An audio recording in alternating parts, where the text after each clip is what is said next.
So welcome to this class on dynamic alignment, and I will be continuing on the question of dynamic alignment being something in motion. So we often think of posture as a very static notion, and the principle of dynamic alignment allows for posture to be explored as an ongoing process, that you're constantly finding something, navigating the connection between the parts and the whole of your body. So there's very much a kind of part whole relationship, that you change some little part and it'll give you an experience of the whole of your body differently. That if you want to affect something of the whole of your body, you might think about a part. That makes sense, especially if you're dealing with injury or pain. Like, it makes sense to think about that part, but that part is still connected into the whole of you. Obviously, other different modalities work in different ways about this part-whole part relationship. Physiotherapists will go to the area of that pain and work from there. A Feldenkrais practitioner might know that there's pain in a particular area, but they won't touch it in a hands-on session. They'll work around it. So there's many different ways of dealing with the idea of the parts and the whole and where you place your attention. This session we will be practicing an awareness of the ongoing relationships between the parts. That's what I kind of consider our exploration to be, practicing of the awareness of the parts. Now, sometimes it's really easy to sense something, like the whole of your body. You'd be like, yeah, really clear, that's great today. Some days it's like, no, I can't sense certain bits, they're just not clear in your awareness. And because of that, I'd like us to play today with fairly concrete triangular relationships. So we can think about, two ends of a line. I can hold this pen up and we can kind of think of the two ends of something and their relationship. It's a very simple idea. But then if you add a third thing, you can create a sort of point of a triangle between the two. And that triangle could get bigger or smaller, and it can twist, and it's not so good with the pen anymore, but you get the idea that 3 points can have a very mobile relationship where one of the edges might get shorter or longer.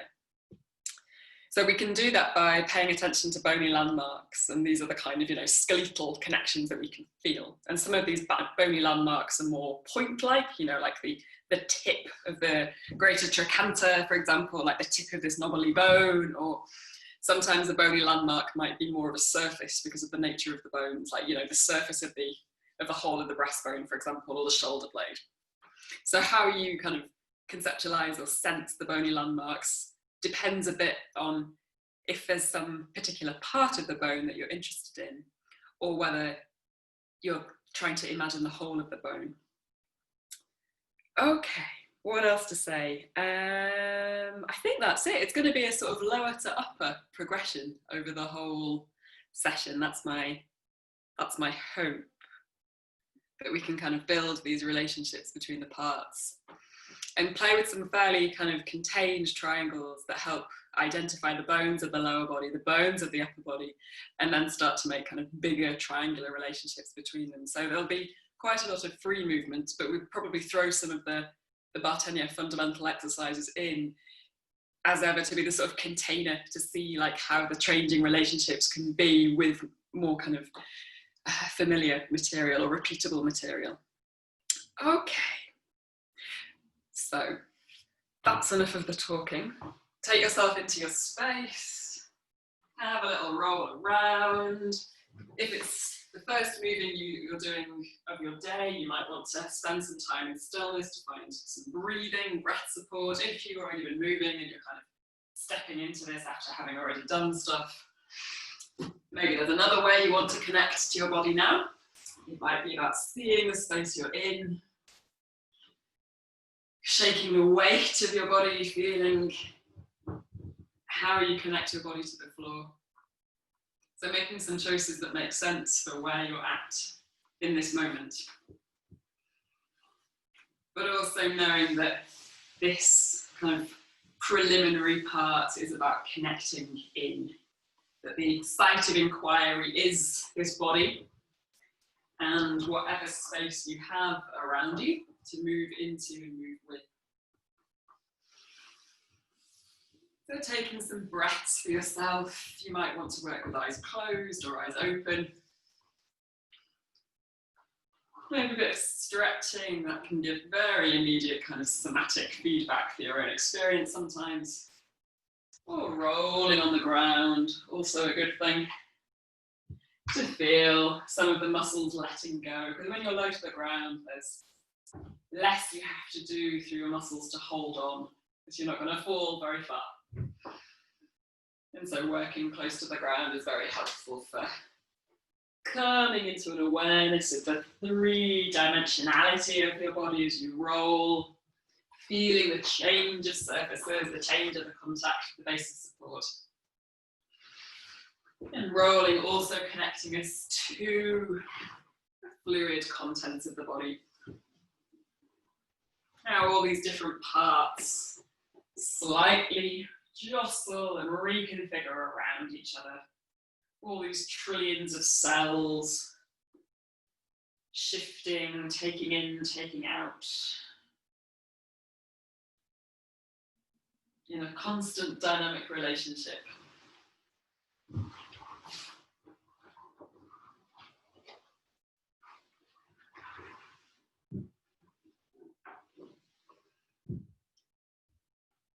Okay. Wherever you are, bring your attention to your heels. I mean, you might even want to take hold of your heels just for a moment to kind of visit this bony landmark of your body. Notice its density, its width, its calcaneus.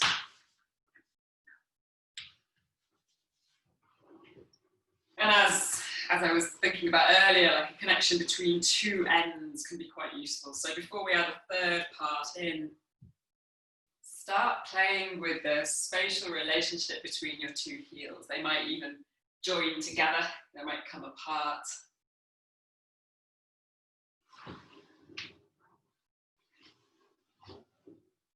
So of course, more of your body is moving to explore this, but what is the relationship?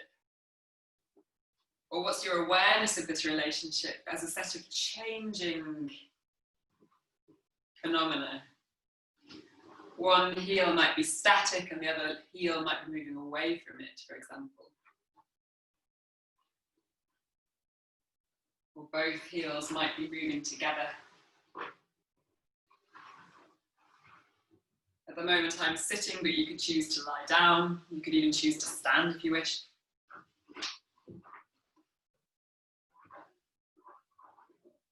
But your awareness is with two heels, and you might find that you get distracted by things and start to think about more things, and it's like, okay, keep coming back to your heel bones.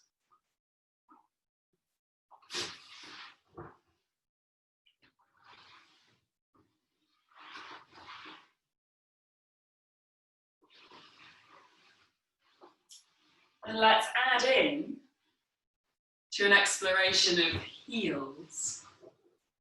Let's add in sacrum. So it might be useful to take your hand and give a bit of a contact to this triangular shaped bone in between the two iliac crests, the two ilia, where the lumbar spine becomes the sacrum, and then the sacrum disappears into the tiny bit of tailbone. So here we have more of a surface bone. But you could, if you wished, if it's possible for you to kind of conceptualize it like this, you can imagine the inner surface of the sacrum. So rather than the surface that you can touch that would rest on the floor, you could, if you wanted, imagine the inner surface of the bone where the organs are resting.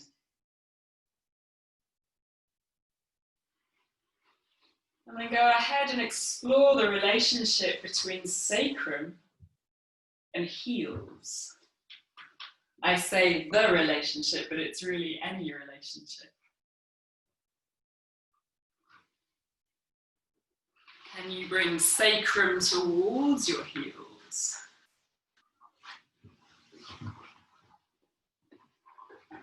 So now we have 3 points of a triangle between sacrum and heels, right heel and left heel.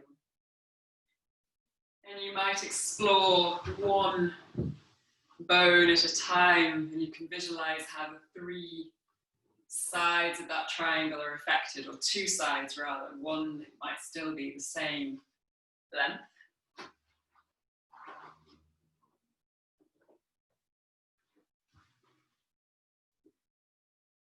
And so upper body is simply supporting whatever is going on with this lower body exploration of 2 heels coming towards and away from sacrum.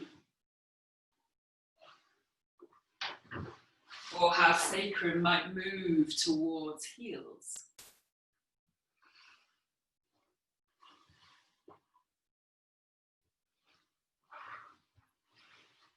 And if you're more lying on the ground, give yourself the opportunity to explore some level change. Roll into sitting.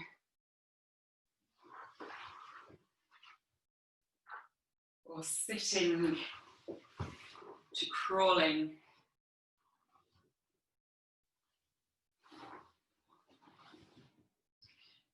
And it's quite a lot of mental exertion to keep staying with this visualization of the length between these bones and the bones themselves. So don't worry if it feels like you kind of get lost a little bit, or it feels a little taxing.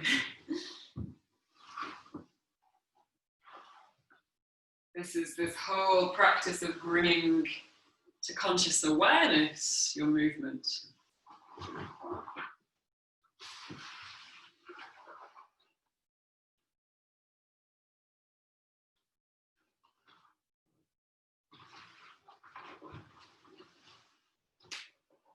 The changing relationships between the parts. And so this movement can be as big or as small as you like. It could be very simple. It could feel like it gets to way more complexity.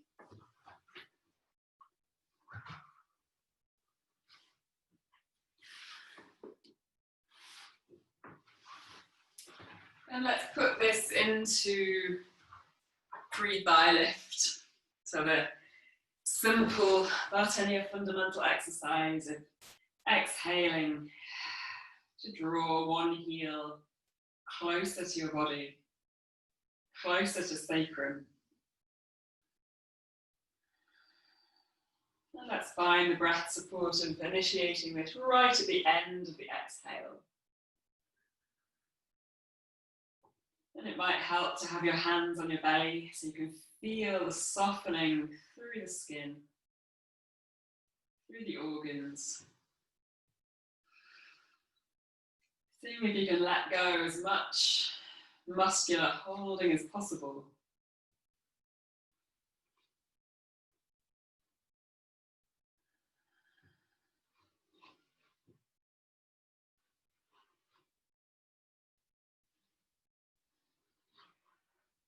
And let's shift the awareness now from heels to sitting bones. So maybe you can find the bones with your fingertips.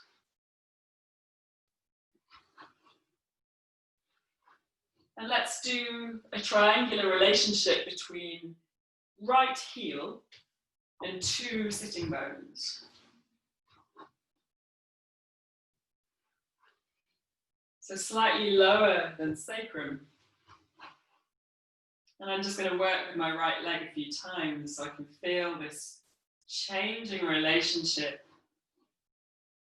Heel towards sitting bone, and then stretching that length between right sitting bone and heel.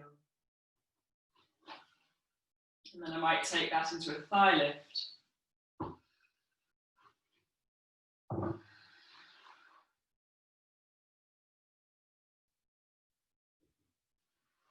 And then swapping to left heel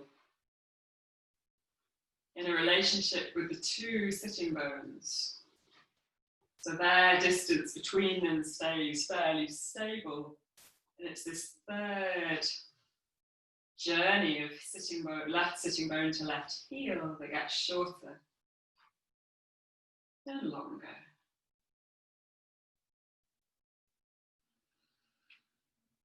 And you can explore the thigh lift here, floating the weight of the femur back into the socket.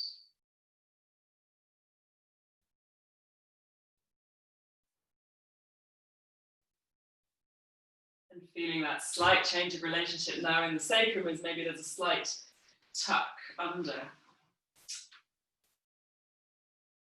And so choose a heel for yourself, right or left. And let's carry on a relationship between two sitting bones and one of your heels. And this might have in it some knee drops, maybe even some both knee drops to one side.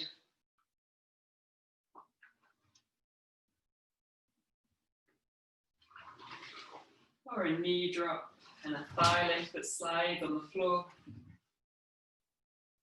But as you're doing this, staying aware of the relationship between these bones. And it might help if you're a little slower to do this. And what is it to move pelvis or sitting bones away from the heel? Sitting bone towards the heel.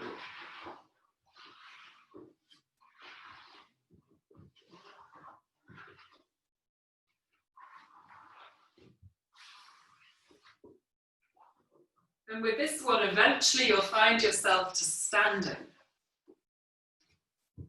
But seeing if you can keep this awareness of two sitting bones and one heel the whole time.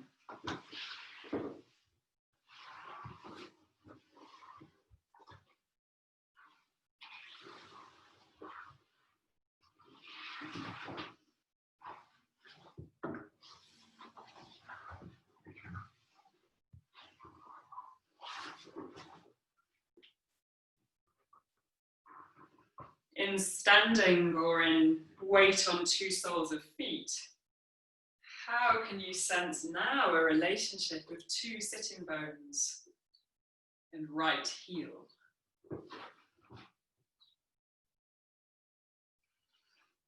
Finding some easy shifts of weight to sense that relationship. Or that changing relationship between these parts. You might float that foot off the ground to explore how sole of foot or heel can come towards sitting bone. Or you might explore standing on that foot, sitting bone coming towards the heel, or opposite sitting bone coming towards the heel.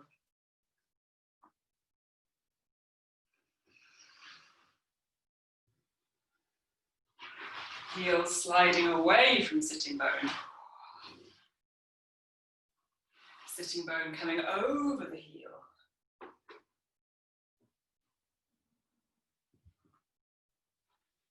So depending on the space you have around you, go ahead and see if you can take some slightly larger steps, feeling the distance between the two sitting bones.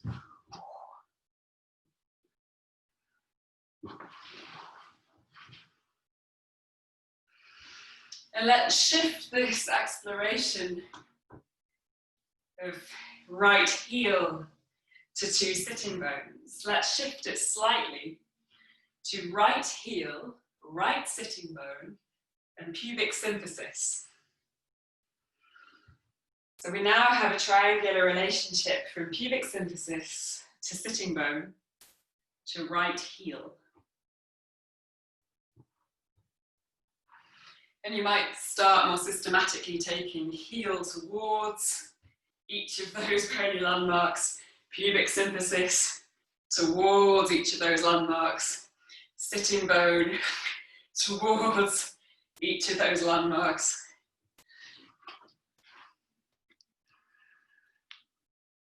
That can be a way of just trying to organize things slightly differently. And then you can start to play with, okay, a little bit more where heel can draw in. And the support of pubic symphysis and sitting bone might give you some other possible choices.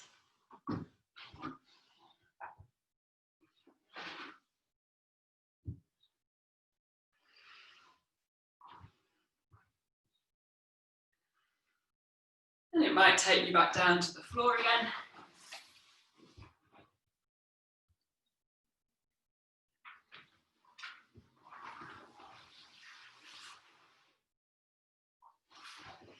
But that your awareness of this whole right sitting bone, right heel, pubic symphysis, hopefully becoming more clear in your awareness the more you play with it.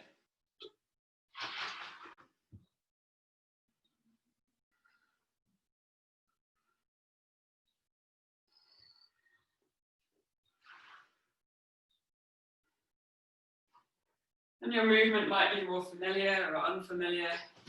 This baseline of thigh lift, pre-thigh lift, kind of being there and standing. Or you can find it sitting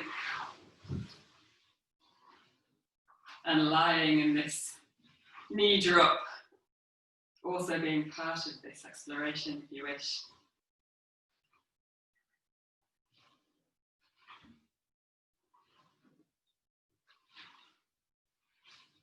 And then shifting to left heel. Let's do left heel, pubic symphysis and sacrum. So maybe starting by exploring a relationship of heel to pubic symphysis, heel to sacrum.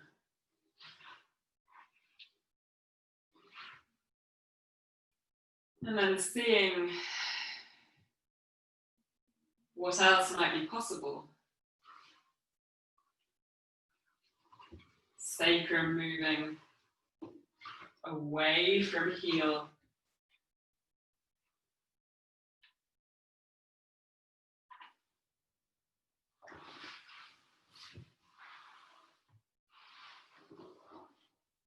So I'm moving with quite a lot of even phrasing. I'm not really surprising myself in tempo, but occasionally there are some coordinations that are very surprising if I start to pay attention to a sense of drawing that triangle in my mind's eye and changing the relationship between the 3 points.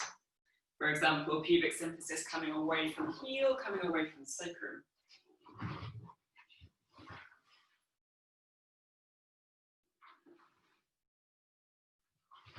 So there's a certain amount of mobility through sacrum and lower leg.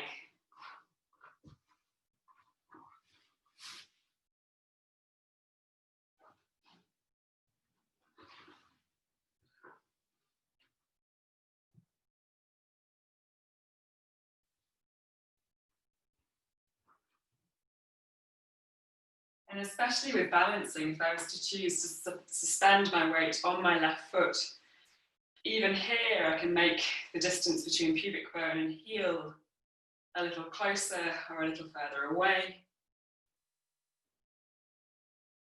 A relationship between sacrum and pubic symphysis, also possible.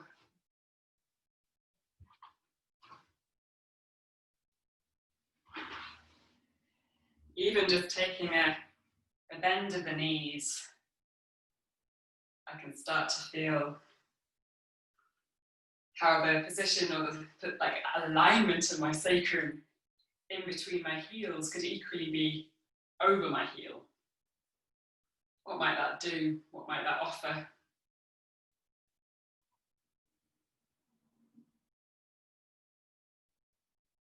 Okay.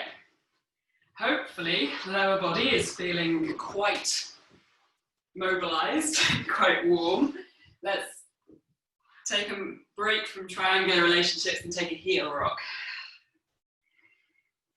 And connect into this craniosacral rhythm between the head and the sacrum.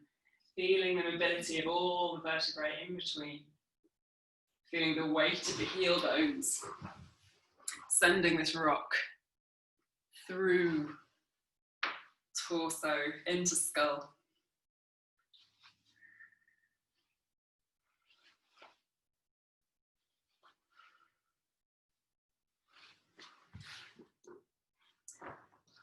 And that was quite a lot of the bony landmarks of the lower body. But there are support. Don't worry too much if I'm like really tired and not following you, because like you're doing it also for someone else. So I just tag along as much as I can. It's okay. Sure. Thank you.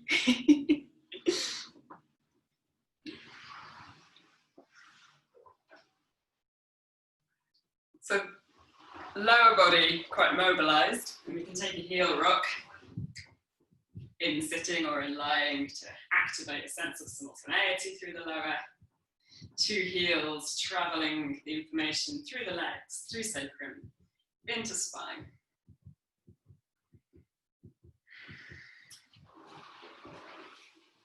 And taking a moment to sense the length of the spine, softening all the organs that are in front of the spine, softening the belly, organs around the abdominals, and the heart and the lungs, and the weight of the brain.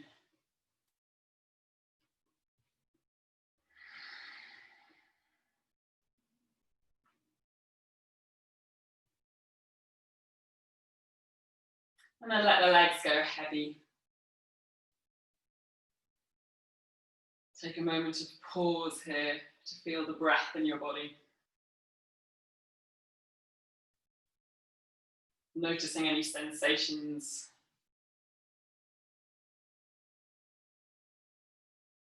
From this mobilizing dynamic alignment of lower body. Let's bring our awareness now through to the spine. And you can take your hands at a soft fist. Take a little push from one fist to the palm, and you don't even need to push back. You'll kind of hopefully find that as a very relaxed, buoyant movement. Elbows are bent. There's a kind of long line from elbow through to knuckles. And if you take your hands lower towards pelvis, more of pelvis will rock. If you bring your hands higher up towards your chest, more of the chest will mobilize. And then more towards the skull. A great way of sensing which parts of your body will respond to this jiggle and which areas maybe aren't moving so much, but you can feel the movement around them. For example, where the lumbar spine becomes the sacrum, you might feel the solidity of the sacrum. And then when the lumbar curve becomes the thoracic curve, maybe you can feel that change of contact with the ground. And then when the thoracic spine comes into cervical spine and you can feel what is no longer in contact with the ground, becoming that C curve of the spine, and then into the skull, the sides of the skull as you jiggle there. And then let the arms go heavy and see if you can make that jiggle through spine, from tailbone, from sacrum. Inviting lumbar spine to find this lateral flexion each way. Recalling the intervertebral discs, this fluidity in between the bones. And seeing if you can invite this jiggle all the way to the top of the skull. And then relax the weight of the jaw. Take another pause. Notice the sensations of your body. And bring your feet into the supine hook position, knees bent, feet flat on the floor. And let's take a knee drop to the right. Noticing the movement of the sacrum, and you can allow that travel through the skull so the head might turn to the opposite direction. And then let's bring skull back first. And then deliberately bring rib cage and then pelvis and knees. Knees go, pelvis goes. That converses through the spine to the skull. And then this time let's bring skull back, chest back, pelvis and knees. So that's quite a lot of deliberate movement there, whereas the lower into the upper might feel like more of a passive sequencing. Here, the alignment of skull coming back first, and then rib cage, and then sacrum might feel like it engages a lot more muscles. So don't overstrain here to make that sequencing possible. I realise that as I'm doing it, I'm bringing actually one knee in and the other knee. That's totally fine. My interest is really in feeling the top of the spine travelling down to the lower part of the spine. But of course, the spine is connected through the ribs and through the sacrum.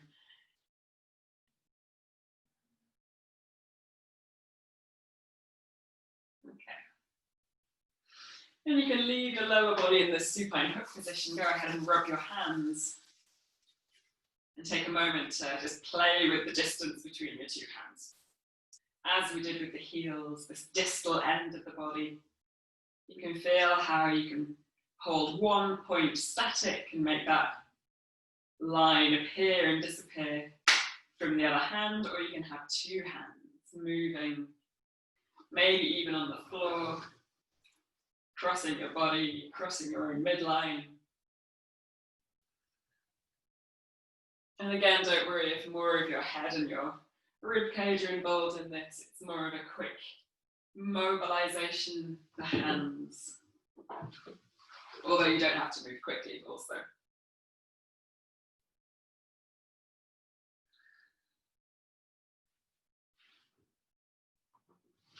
Sometimes they might be moving in symmetry. Sometimes one might be doing something very different to the other. That's totally fine. It is your exploration so that you can really sensitize these ends of your body. And then let's go ahead and add a third point into this triangle. Let's play with breastbone. So palms to the breastbone. We can have this folding of the arms across to the other palm. Passing across the breastbone or the sternum. You might have hands really far from the breastbone or maybe circling around. And here is one of those instances where it feels like still the two hands are more active and more needs to happen to mobilize the sternum. So what might that include? Let's maybe roll to one side. And here we can have a little bit more flexion through breastbone coming forward and coming backwards a little bit. And you can play with the relationship between sternum and the hands. And maybe there's a little bit more potential for the spine to move lying on your side. You could also play with that lying on your front.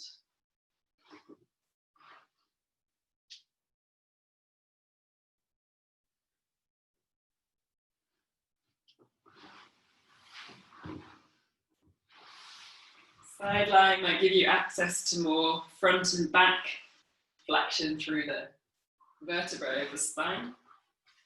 But equally, you could find yourself on your front,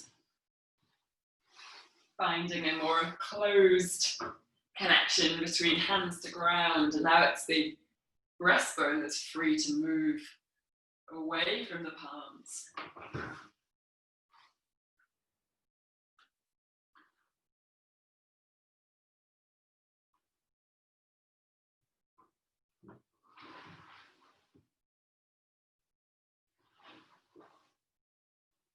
And so typically here we're generally playing with versions of arm circle, but not necessarily taking it into the full circle.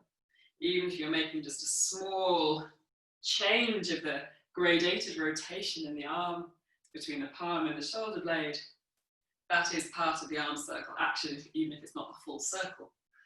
And here's a nice way to play with the triangular relationship of breastbone and sternum. And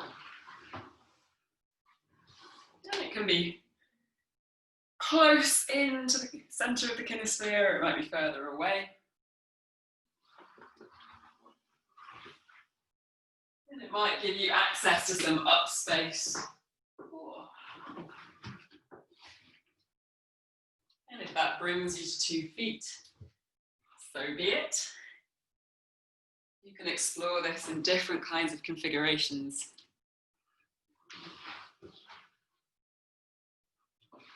Palms connecting to breastbone.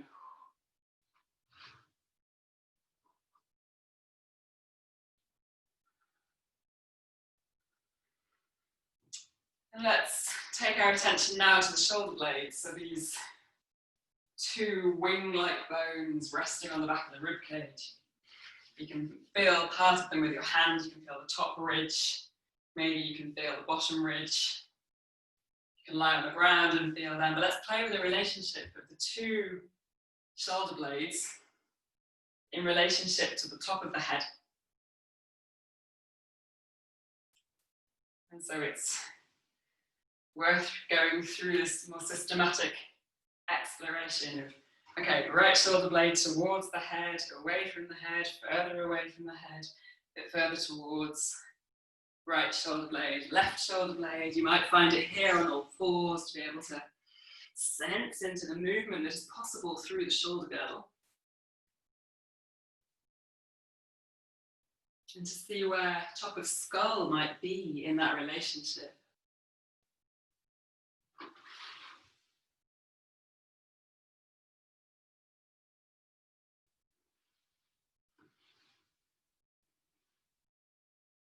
How might these 3 bones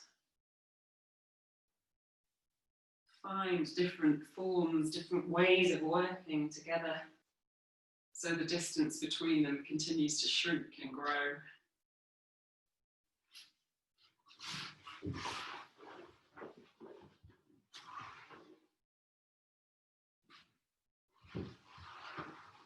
What might happen if you follow through a particular movement of one of these bony landmarks and carry on the impulse? So there I just found 1 scapula, 1 shoulder blade initiating, and that carried on turning me to the ground.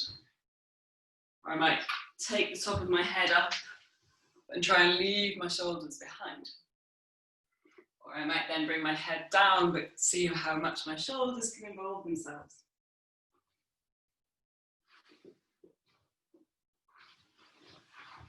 Okay, let's change an upper body connection.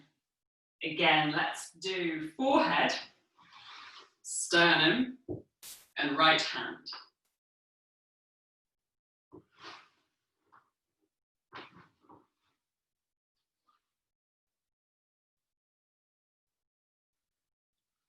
And so this triangular relationship, I can think of bringing hand to each other point, or I can think of breastbone towards hand, head towards hand, head towards breastbone, breastbone towards head. And what might that give you in terms of some new coordination of the whole of your body?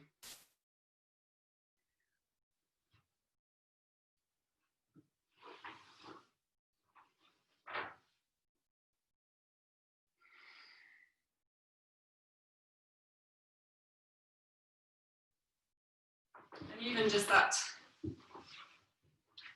relationship of the 3 parts in walking. So it doesn't even need to be something so unfamiliar. What might that give you?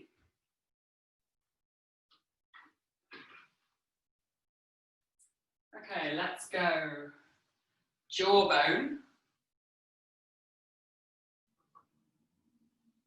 into collarbones. So we've still got a right and a left. We can think of them operating together as well as separately. And the jawbone. What's possible here to bring these bones towards the jaw or the jaw to go towards these bones.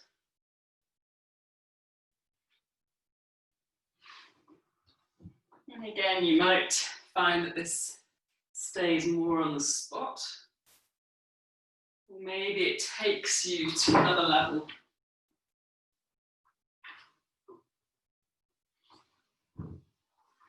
So the rest of your body might still come along for the journey.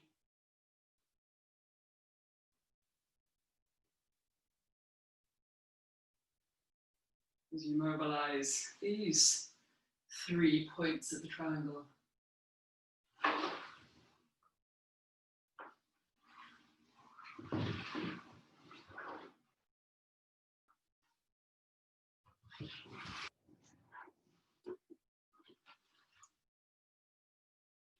Let's go back to palms to rib cage. So rib cage is a lot of bones, right? 12 sets of attached ribs and then some floating ribs. A lot of bones to take into your consideration all the way to the upper part and to the lower part. But can you sense into these ribs and find a relationship with your hands? You could do this exercise yourself and go through each rib if you really wanted to really sense how they can work slightly differently. But for today, we'll take a more global awareness of a rib cage. And we warmed that up earlier by rolling across it and round it. And so remembering that rib cage is also in the front of the body. Palms to rib cage. And it might be useful to play with some arm circles here, or some figure of 8 pathways through the upper body into the hands.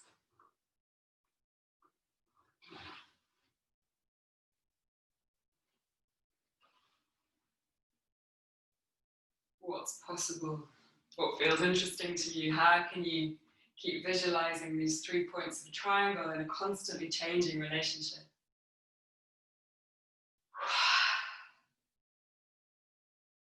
Okay.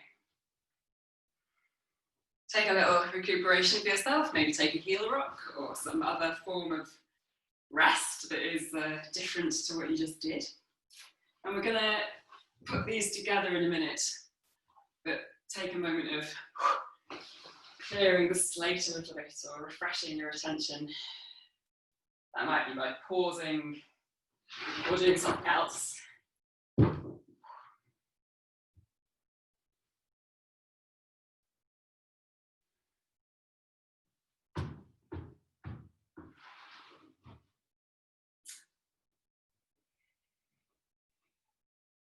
And wherever you are, whatever you're doing, just pause. And notice your alignment here, how the parts are fitting together in this moment. And if you were to stay here for a long time, where would start to become a little bit painful or a little bit uncomfortable even? And we can recall this concept of shape flow as these unconscious movements that we do to kind of regulate our inner experience. And this is a good moment to kind of recall how getting comfortable or readjusting is very normal in our experience. And so shift again from being still to another position. And then this next position, which could have been only like fractionally different to the one that you were in, or maybe a complete level change to sitting, take a moment of stillness. Notice your base of support, what's in contact with the ground. And what your alignment is like here. How is the lower body configured, condensed or expanded? What about the spine? What areas are more stretched or elongated, or more flexed or rotated? And the arms and the hands. And then take another change to another alignment, another position. And again, notice what you notice. And make yourself comfortable. So, in order to feel a little bit more like you're in charge of which bony landmarks are in relationship, I'm going to start you off with these very simple X's and O patterns, and then take the opportunity to make the choices yourself about where is in the triangular relationship.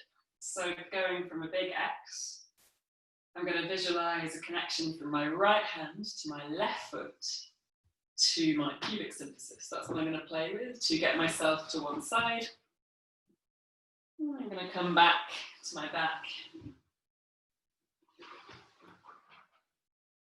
I'm thinking of a relationship between pubic symphysis, right hand, left heel, and seeing what else happens through that. So here is a good place to start or to come back to, of exploring more relationships for yourself. And we worked more with the lower body and then more with the upper body, through the spine and then to the upper body. And now it's up to you which points you want to play with and for how long. When you want to change, change. I'm not going to be too directive about it at the beginning. And you can work at whatever tempo you want to work at. And this X and O pattern might take you to your front, or over onto your side, or into a crouch, or into sitting. But use a triangular relationship between three parts of your body. And if you feel like throwing in a pause as a way of checking in, feel free to do that. It can be quite helpful to refresh something in your awareness.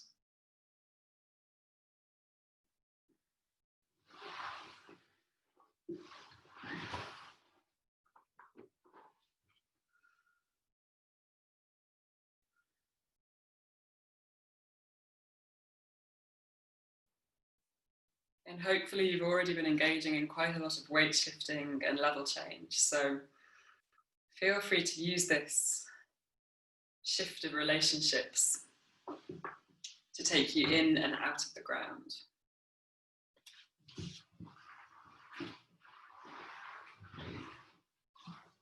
You might come up to a small ball, then you might go back the way that you came, or you might come up to a small ball, you might take a knee drop to bring you onto your side. You might take an extension of the thighs in that pre-thigh lift movement. It might take you somewhere else.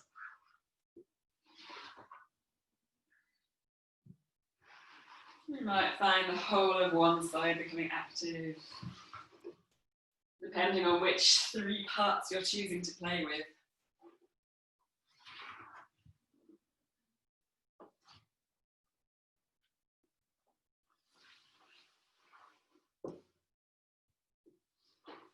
Knowing that sometimes these body parts could be in contact with the ground, or sometimes floating away from the ground.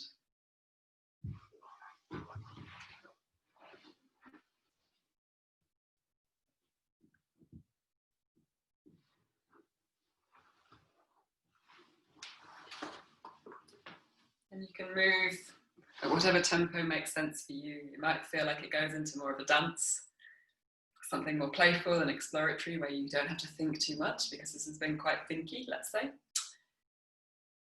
Or you might choose to really pay attention to the coordination of the bones, if doing pre-thigh lift with this level of precision, sensing the changing relationships of the parts is really nice for you to sense something in your awareness. Go ahead and do that.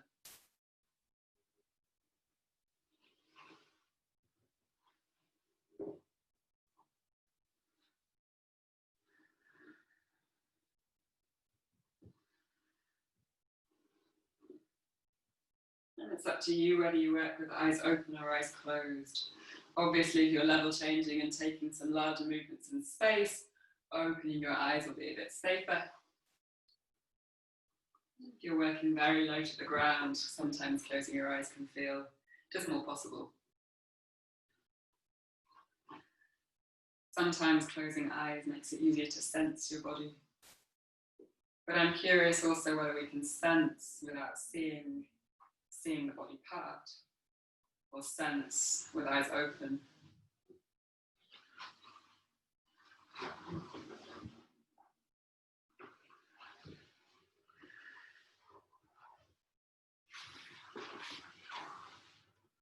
A couple of minutes of that exploration in your own way. Let's take about 3 or 4 minutes for that.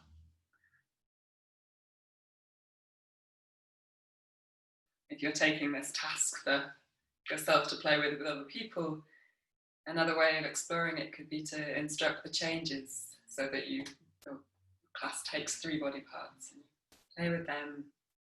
And when you see change, they just have to choose 3 others. You can ask people to change more and more quickly and see what that does to how they activate and mobilize through that dynamic alignment.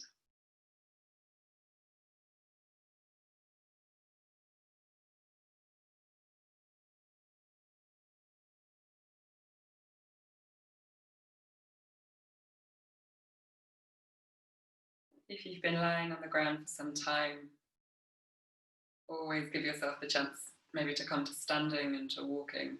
And if you've been really standing and traveling in the space, you can also give yourself the time to allow the attention to come even more inner. So that your experiences don't stay lodged in only one range or zone or level of attention. Something about challenging it by adding more complexity or more depth or both. Or going to something very simple, which can be challenging also.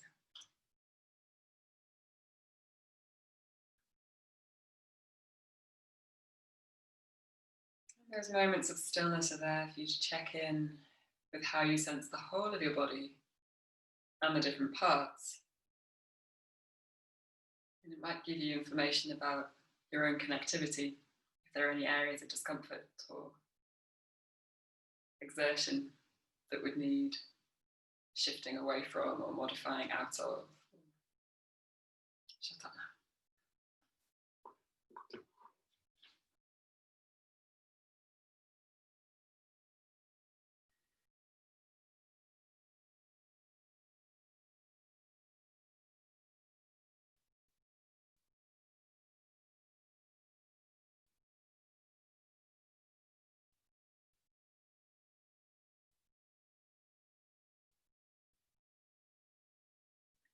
So carrying on for a few more moments in your own way.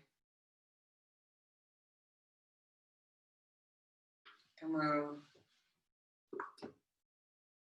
2 more minutes of your own exploration, and then we'll gather for a check-in at the end. So if you've been working more low to the ground, maybe coming up to stand, to walk around, to feel how your body feels, or if you've been walking around a lot, coming to the ground and just taking a moment to enjoy being low to the ground.